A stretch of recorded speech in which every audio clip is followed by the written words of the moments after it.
तो दोस्तों आज की इस मूवी में आप देखोगे एक ऐसे हवसी लौंडे को जिसके लिए लड़कियां पटाना बस बाएं हाथ का खेल था। जिसके बाद वो कभी भी कहीं भी किसी भी लड़की को पटाकर उसे वहीं पर चटका दिया करता था। तो ये सब कुछ वो कैसे कैसे कहाँ कहाँ क्यों क्यों किस किस पोजीशन में कितनी कितनी बार कितने कितनों के साथ और हाँ किस किस फ्लेवर के साथ करता है, ये सब तुम आज की इस मूवी में देखने वाले हो। मूवी का नाम है लव एंड अदर ड्रग्स। इसे डाउनलोड कैसे करना है थोड़ी देर में बताऊंगा, पर उससे पहले गुरु तुमने अभी तक चैनल को सब्सक्राइब नहीं किया है और भी ज्यादा तगड़ी तगड़ी मूवीज के लिए इस चैनल के साथ साथ हमारे सेकंड चैनल को भी सब्सक्राइब करना ना भूलें। सेकंड चैनल का लिंक नीचे डिस्क्रिप्शन में दिया हुआ है। तो मूवी स्टार्ट होती है और हम देख पाते हैं अपनी मूवी के मेन कैरेक्टर जिमी को, जो कि एक शॉप में काम करता है और यहीं पर उसने अपने ही बॉस की गर्लफ्रेंड को पटा लिया है। जिसके बाद वो उसे चटकाने के लिए कोपचे में ले जाता है और यहाँ पर ये दोनों चटकाऊ कार्यक्रम संपूर्ण कर रहे होते हैं कि इतने में ही उस बंदी का फोन नीचे गिर जाता है और अनफॉर्चुनेटली उसे अपने ही बाबू का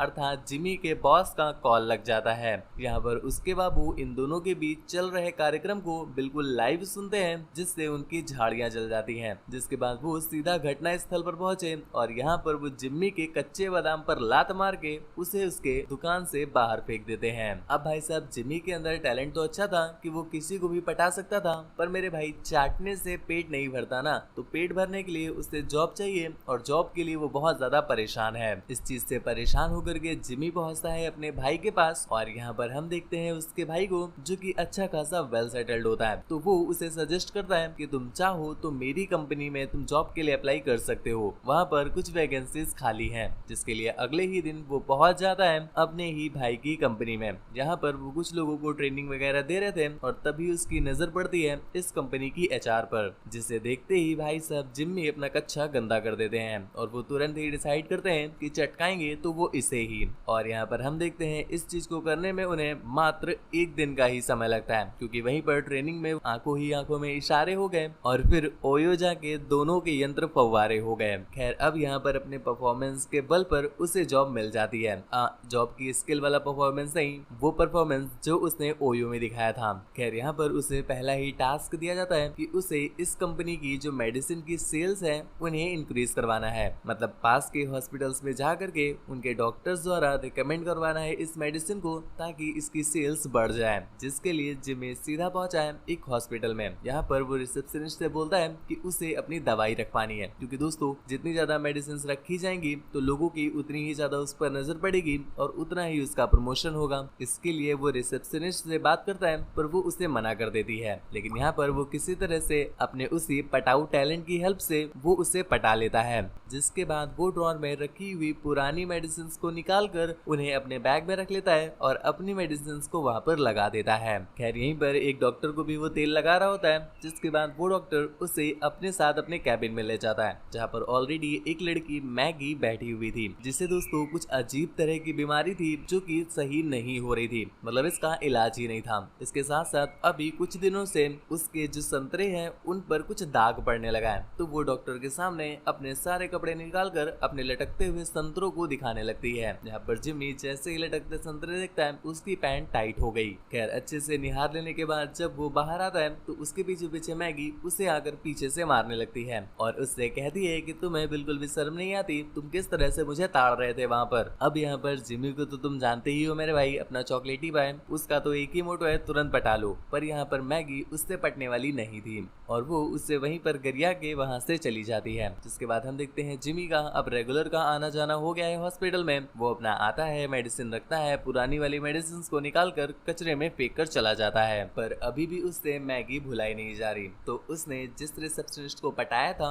उससे वो मैगी का नंबर निकलवा लेता है। जिसके बाद वो उसे कॉल करके एक डेट पर चलने के लिए बोलता है। यहाँ पर मैगी भी समझ जाती है कि जिमी थोड़ा सा चिपकू टाइप का लौंडा है, पर फिर भी वो सोचती है कि चलो थोड़ा सा टाइम पास ही हो जाएगा और फ्री का खाना भी पेल लेंगे। इस उम्मीद में वो उससे मिलने के लिए उसके पास पहुंच जाती है। डेट पर जाने के बाद यहाँ पर जिम्मी उससे मीठी मीठी बातें करना स्टार्ट कर देता है, पर मैगी उससे कहती है कि ज्यादा तेल लगाने की जरूरत नहीं है, मुझे पता है कि तुम्हें अपनी पाइपलाइन मेरे गहरे कुएं में डालनी है, तो ऐसे में सीधा सीधा बोलो ना, इतना तेल लगाने की क्या जरूरत है, लगाना ही है तो कहीं और लगाओ, क्योंकि हम लोग चल रहे हैं गपागप केंद्र में। जिसके बाद वो उसे वहीं पर एक कोपचा ढूंढवाती है और ये दोनों वहीं पे सुई धागा डालना स्टार्ट कर देते हैं। अब यहाँ पर मूवी को 1 मिनट पॉज करते हैं। गुरु, तुमने अभी जितने भी सीन्स देखे हैं इसमें आपको कोई भी तगड़ा वाला सीन नहीं दिखाई दिया होगा, क्योंकि मेरे भाई यहाँ पर कोई भी तगड़ा सीन दिखाना यूट्यूब की पॉलिसी से खिलाफ है। ऐसे में अगर आप चाहते हो कि मूवीज को एक्सप्लेन किया जाए पर उसमें कोई भी ब्लर या कोई भी कट ना लगाया जाए और ऐसे ही तगड़े तगड़े सीन्स को उसी के साथ साथ दिखाया जाए, तो ऐसे में आप चाहो तो हमारे टेलीग्राम चैनल को ज्वाइन कर सकते हो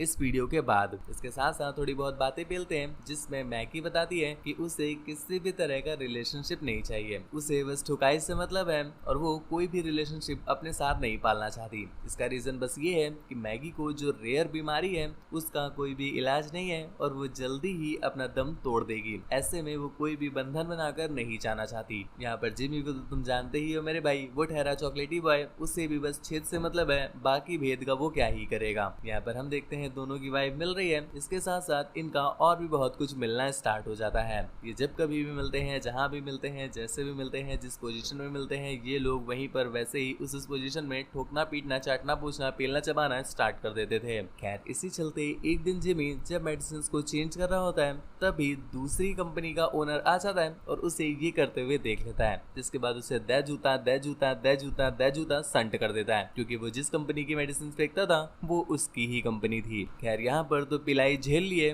पर अब पेलने के लिए वो सीधा जाते हैं मैगी के पास और उसके लिए कुछ खाने को भी लेकर जाते हैं। और यहाँ पर जिस तरह से वो मैगी को खिला रहा था, मैगी को शक होने लगता है कि शायद कहीं ना कहीं ये उसके प्यार में पड़ रहा है, जिस पर मैगी उसे क्लियर करती है कि बाबू अपना कनेक्शन सिर्फ छेद तक है, दिल से दिल वाला कोई काम नहीं। तो यहाँ पर अपना लौंडा भी बोल देता है कि हाँ हाँ, जिसके बाद हम देखते हैं वो दोनों ठोकने बजाने में लग जाते हैं। पर इस बार पता नहीं क्या हो गया था जिस वजह से वो ज्यादा लंबा नहीं टिक पाता। दोस्तों ऐसा इसलिए हो रहा था कि जिमी बहुत ज्यादा ओवर थिंकिंग कर रहा था, क्योंकि वो कहीं ना कहीं अब मैगी से अट्रैक्ट हो गया था। पर वो ये बात मैगी को रियलाइज नहीं होने देता, तो मैगी उसे सजेस्ट करती है कि शायद तुम्हारी गाड़ी अब माइलेज नहीं दे रही है, ऐसे में तुम चाहो तो मेडिसिन कंपनी में ही काम करते हो, तुम अपना ही वाइग्रा खुद पे ट्राई क्यों नहीं करते। जिस पर यहीं पर जिमी को आइडिया आता है कि आज ही पेले गए हैं, अब तो दोबारा दवाई रखने नहीं मिलेगी, पर वाइग्रा एक ऐसी चीज है जिसकी सेल में बहुत तगड़े से करवा सकता हूँ, क्योंकि इस पे तो मेरे 10 साल का तजुर्बा है। जिसके बाद वो सीधा पहुंचा है उसी डॉक्टर के पास। यहाँ पर वो डॉक्टर से बोलता है कि प्लीज आप मेरा वाइग्रा प्रमोट कर दीजिए, और वो काफी लॉन्ग लास्टिंग भी है। पर डॉक्टर उससे कहता है कि अगर तुम वो सामने वाली लड़की मुझे लाकर दे दो आज रात के लिए, तो ऐसे में मैं तुम्हारा वाइग्रा प्रमोट करवा सकता हूँ। भाई साहब जिमी के लिए ये चीज तो बस बाएं हाथ का खेल थी। वो तुरंत ही जाता है, लड़की पटाता है, डॉक्टर को थमाता है, उनके पेलने का जुगाड़ लगवाता है और अगले दिन उसका वाइग्रा प्रमोट होने लग गया।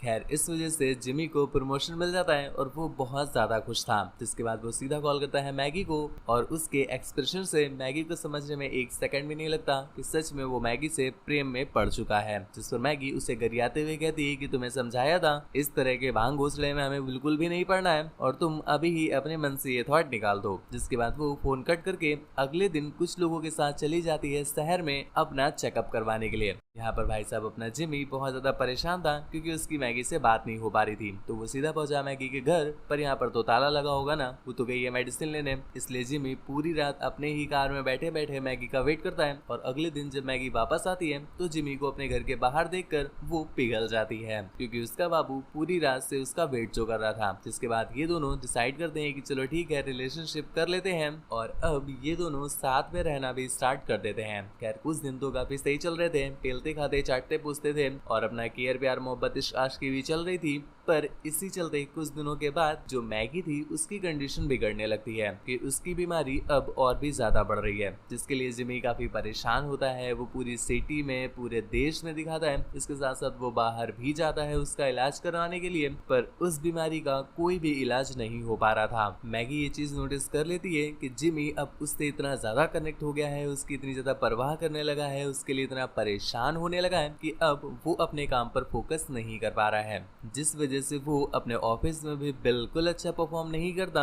इवन उसकी इकोनॉमिकल कंडीशन भी डाउन हो रही है और वो परेशान भी रहने लगा है, जिस वजह से वो डिसाइड करती है कि उसका जिमी से अलग हो जाना ही जिमी के लिए अच्छा रहेगा। तो वो उससे अलग हो जाती है और काफी दिनों तक ट्राई करने के बाद भी जब मैगी वापस नहीं आती तो वो भी अपनी लाइफ में मूव ऑन करने की सोचता है। ऐसे में हम देख पाते हैं कि वो अब पहले से काफी अच्छा काम करने लगा है, उसका प्रमोशन होने लगा है, अब टेंशन फ्री भी रहता है। इसके साथ साथ वो अब लाइफ को एंजॉय कर रहा है। पर ऐसे करते कुछ महीने ही हुए थे कि एक दिन जब वो अपनी पुरानी मेमोरीज रिकॉल कर रहा होता है तभी उसे मैगी की याद आ जाती है, वो भी बहुत जोर से। तो वो तुरंत ही मैगी से मिलना चाहता था, पर उसे पता चला है कि मैगी तो ये सिटी छोड़कर ही जा रही है। तो वो उसकी बस के पीछे पड़ जाता है और कुछ दूर जाकर बस को रुकवा लेता है, जिसके बाद वो दोनों थे आमने सामने। और यहाँ पर जिमी मैगी से कहता है कि हाँ मानते हैं तुम एक दिन चली जाओगी, पर जब तक हो तब तक साथ रह लेते हैं। कम से कम ये दुख तो नहीं होगा आखिर में कि जब तक रहे तब तक साथ ही ना रह सके।